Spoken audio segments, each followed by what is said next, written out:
All right, so we're back and ready for another deep dive. This time, we're heading back to the world of the Sinclairs, from We Were Liars. And we're going to be taking a look at the Prequel family of liars. And the Goodreads page I was looking at just has some really interesting stuff that makes me think this one might be even more twisted than the first one. So we've got the book description, a bit about the author E. Lockhart, and some reader reviews that are kind of swinging wildly between excitement and, well, let's just say, a healthy dose of, what did I just read? Seems like readers are maybe a little hesitant to trust Lockhart again after that We Were Liars ending. Yeah. But also at the same time, they're completely hooked by the idea of getting more Sinclair family drama. So the question is, are they looking for closure or are they looking for another emotional roller coaster? Ooh, that's a good point. Speaking of closure, let's unpack this book description a bit. It basically paints this picture of a private island off the coast of Massachusetts. Classic Sinclair territory, where it seems like the secrets run deeper than the ocean around it. We've got a fiery heiress, a tagline that screams they were always liars. I mean, come on, how can you resist that? The setting almost feels like a character in itself in these books. This isolated island, owned by the Sinclairs, who are obviously ridiculously wealthy. It just has this sense of privilege and being untouchable, which honestly seems like the perfect breeding ground for some seriously messed up family dynamic. Totally, but this time we're going back in time. It's 1985, so a full decade before the events of We Were Liars. And the family's already showing some pretty serious cracks. This time we're meeting Caroline, Johnny's mother from the first book. And let me tell you, she is dealing with a lot more than just typical teenage angst. Oh yeah, for sure. Just imagine this. Your younger sister drowned 10 years ago. Your two other sisters seem more interested in boys than they are with processing any sort of grief. And you're recovering from facial surgery while battling a painkiller addiction. So yeah, welcome to Caroline's world. That's some heavy stuff. And all that happens before their Uncle Dean even shows up, with his daughter Yardley, her boyfriend George, and two of George's friends, Major and Pfeff. And this is where I think the real drama kicks in, because Pfeff takes a very serious interest in Caroline. Yeah, you've got the classic introduction of outsiders into an already volatile family. You just know that that's going to be a recipe for secrets and lies, and probably some pretty big betrayals. And the reader reviews actually back that up. They describe Family of Liars as everything from uncontrollably change to a web of lies. Oh, juicy. And speaking of those reviews, they are all over the place. The book has a 3.77 star rating on Goodreads, which tells me people are either loving it or hating it. There's really no in-between. That's really interesting. It almost suggests that Lockhart might be trying to play with reader expectations again, like keeping us on the edge of our seats and questioning everything. Okay, so let's jump into some of these reader reactions, because honestly, some of these are gold. One person wrote, "Prequel to one of the worst books I've ever read. Sign me TFO. Talk about self-awareness." It's like they're admitting they just can't resist this messed up family, even if they claim to hate the first book. Yep. And there's this one. "Seeing this book described as a TikTok phenomenon hurts. This is a 2014 book Tumblr erasure." It is true. Trends come and go. But some books just really stick with you. Yeah, for sure. Major nostalgia factor there. But beyond those initial reactions, some of the reviews do offer some pretty interesting insights into what makes this book tick. For example, several people mention how Caroline struggles with addiction and the pressure to keep up appearances within the Sinclair family are major driving forces in the plot. Yeah, one reviewer actually pointed out that for the Sinclairs, becoming part of the family means learning how to lie and pretend like everything is perfect. So are they really liars? Or are they just masters of self-preservation? No, that's a good question. And that whole theme of keeping up appearances, it seems like that's amplified by their wealth, right? Like, does being rich make it easier to hide your problems? Or does it just magnify them? Yeah, money becomes this double-edged sword. It might provide a buffer from the real world, but it also can trap you in this cycle of keeping secrets and maintaining a certain image. And then there's also the impact of Rosemary's death. 10 years later, and it still seems like this elephant in the room. The family's either grappling with this loss, or rather avoiding grappling with it. Each of them kind of deals with their grief in their own way. And some of the reviews hint that this event might be the catalyst for the dark turn that the story takes. Yeah, it's like this wound that never fully healed, just festering beneath the surface of their seemingly perfect lives. And the arrival of these outsiders, Yardley, George, Major, and Pfeff, they seem to stir things up even more, forcing the family to confront all those buried secrets and tensions. Yeah, one reviewer even mentioned that the book is more of a slow burn than a straight-up thriller. Yeah. which makes me think we're going to see those secrets and lies kind of unravel gradually, which honestly I think will probably keep us on edge the whole time. Ooh, I love a good slow burn, especially when it comes to family drama. And speaking of drama, a few reviewers mentioned that Caroline is actually a really complex and flawed character, which honestly I think makes her even more interesting. One person described her as vain and consumed with her own internal life, but also loyal, loving, selfish, sharp, and broken. All those contradictions make her feel so real, like she's very clearly a product of her environment, shaped by the Sinclair family's obsession with appearances. But there's also this glimmer of something more, like a yearning to break free from this toxic cycle. Totally. And here's another layer to her character. She's telling this story to her son, Johnny. And one review actually pointed out that she specifically promises to tell him a story that only sisters know. Which makes me wonder, are we getting the whole truth? Or is this like a carefully curated version of events? That's a great point. It really throws her reliability as a narrator into question. What is she choosing to reveal? And what's she leaving out? Is she trying to protect Johnny? Or is this her way of trying to come to terms with her own past? Yeah, and the layers in this story just keep getting deeper. It's like we're piecing together a puzzle alongside Caroline, trying to understand how the events of this summer shaped her into the woman we meet in We Were Liars. And it sounds like those events are pretty heavy. I mean, the reviews mention things like addiction, grief, the complexities of sisterhood. It's not just about the secrets and the lies. It's about the emotional toll those secrets take on each person. It seems like Lockhart is trying to explore those themes with a level of psychological realism that I think really resonates with people. It's like we're getting this glimpse into the inner workings of a family that's like teetering on the edge of dysfunction. And we can't look away, even if we kind of want to. And this is all set against this classic summer coming-of-age story. You've got the idyllic setting, intriguing outsiders, but there's this undercurrent of darkness, this feeling that something terrible is about to happen. Yeah, so those long summer days are filled with this like creeping sense of dread. And that tension just builds and builds until something inevitably snaps. A lot of reviewers also praised Lockhart's writing style. They described it as sophisticated and appealing to a really wide range of readers. Oh yeah, her voice is definitely unique. She manages to tackle these really complex issues, but with this lyrical, almost poetic style that just pulls you in. And it doesn't sound like she shies away from social commentary either. Some reviews mention that the book really dives into themes of wealth and privilege and how those factors influence the Sinclair's choices or lack thereof. Yeah, and there's this underlying question. Are the Sinclairs truly victims of their circumstances? Or are they the architects of their own misery?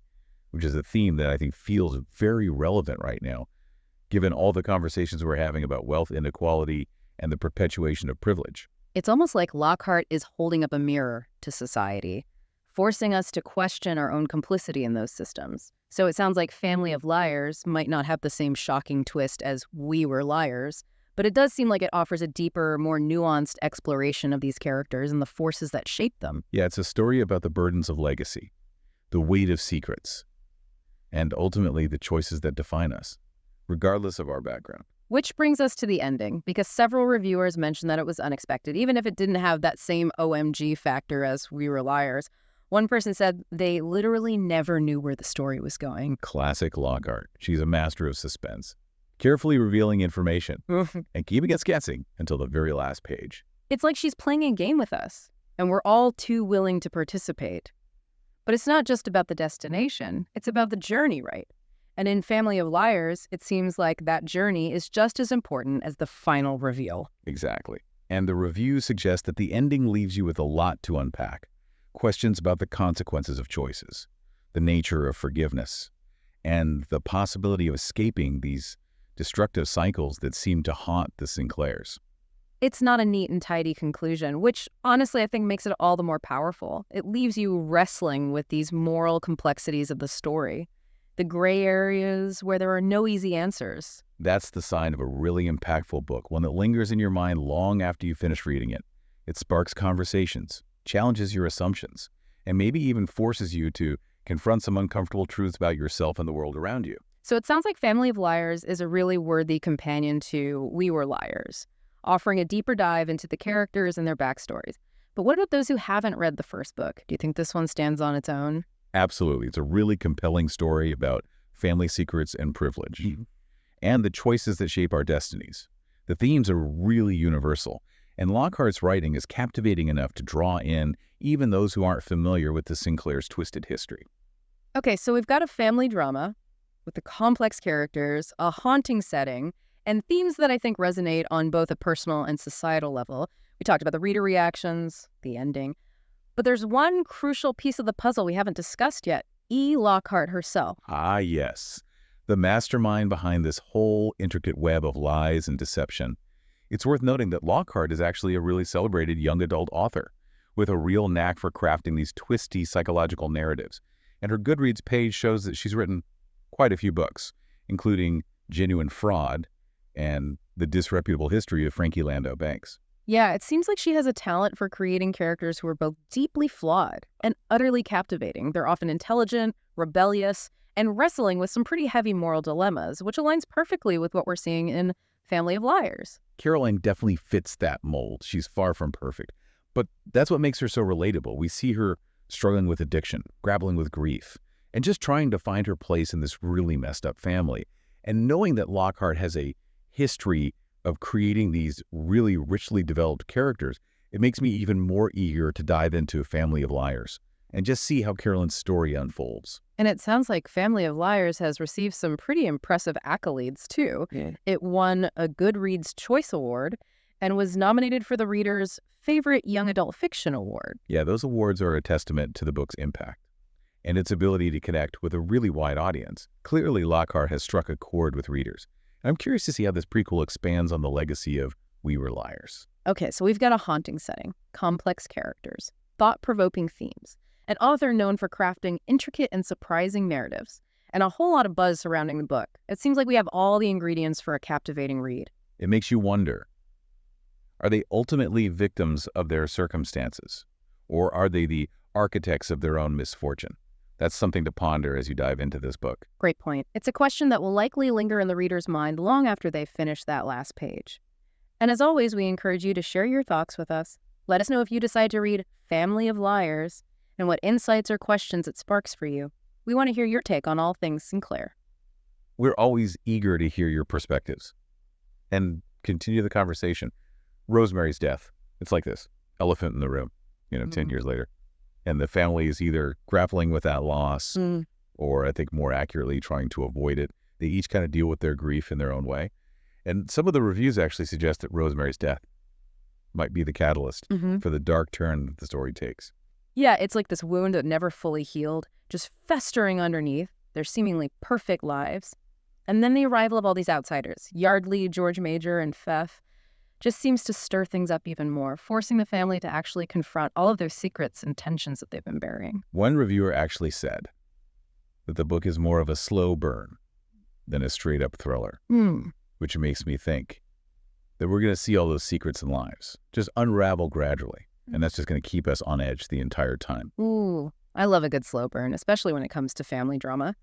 Speaking of drama, some reviewers mentioned that Caroline is a really complex and flawed character, which honestly makes her all the more interesting to me. Right. One person described her as vain and consumed with her own internal life, but also loyal, loving, selfish, sharp, and broken. I think all of those contradictions are part of what make her feel so real. Like, she's obviously a product of her environment, shaped by that Sinclair family obsession with appearances. But there's this glimmer of something more there, too. Like a yearning to break free from that toxic cycle. For sure. And here's another layer to her character. She's telling the story to her son, Johnny. And one review I read pointed out that she specifically promises to tell him a story that only sisters know, which makes me wonder are we actually getting the whole truth, or is this a carefully curated version of what really happened? That's such a good point, because it really does throw her reliability as a narrator into question. Like, what is she choosing to reveal? What is she choosing to leave out? Is she trying to protect Johnny? Or is this her way of trying to come to terms with her own past? Man, the layers in this story just keep getting deeper. It's like we're trying to piece together this puzzle alongside Caroline, trying to understand how all of these events of the summer shaped her into the woman that we meet in We Were Liars. And those events sound pretty heavy. The reviews I was reading mentioned things like addiction, grief, the complexities of sisterhood. It's not just about the secrets and the lies. It's about that emotional toll that keeping those secrets takes on each person. Lockhart really seems to be trying to explore those themes with this level of psychological realism that I think resonates with a lot of readers. It's like we're getting this glimpse into the inner workings of a family that is teetering on the edge of dysfunction. And we can't look away, even though part of us might want to. And then it's all set against this backdrop, this really classic summer coming-of-age story. You've got the idyllic setting, intriguing outsiders. But there's this undercurrent of darkness, this feeling that something terrible is about to happen. Right? It's like those long summer days that are just filled with this creeping sense of dread. And that tension just keeps building and building until something inevitably snaps. Several reviewers also mentioned that they really enjoyed Lockhart's writing style, describing it as sophisticated and appealing to a wide range of readers. Yeah, her voice is definitely really unique. She manages to tackle all of these really complex issues, but she does it in this lyrical, almost poetal style that I think just pulls you right in. And it doesn't sound like she shies away from any sort of social commentary either. Some of the reviews actually mention that the book really dives into these themes of wealth and privilege and how those factors influence the Sinclairs' choices or their lack thereof. Yeah, there's this underlying question there of, are the Sinclairs truly victims of their circumstances, or are they the architects of their own misery? Which I think is a theme that feels really relevant today, especially given all the conversations about wealth inequality and the perpetuation of privilege. It's almost like Lockhart is holding up a mirror to society and forcing us to question our own complicity in those systems. So it sounds like Family of Liars might not have that same shocking twist as We Were Liars, but it does seem like it offers a much deeper, more nuanced exploration of these characters and all the forces that shaped them. Yeah, and it's a story about the burdens of legacy, the weight of all the secrets, and ultimately the choices. That, I think, define us, regardless of our background. Which kind of brings us to the ending, because several reviewers did mention that it was unexpected, even if it didn't have that same OMG factor as We Were Liars. One person even wrote that. They literally never knew where the story was going. That sounds like classic Lockhart. You know, she's a master of suspense. She carefully reveals information. It just keeps us guessing until that very last page. It's like she's playing this game with us, and we're all just so willing to participate. But it's not just about the destination, right? It's about the journey. And in Family of Liars, it seems like that journey is just as important as the final reveal. Exactly. And the review suggests that the ending kind of leaves you with a lot to unpack. Questions about the consequences of choices, the nature of forgiveness, and the possibility of escaping these destructive cycles that seem to haunt the Sinclairs.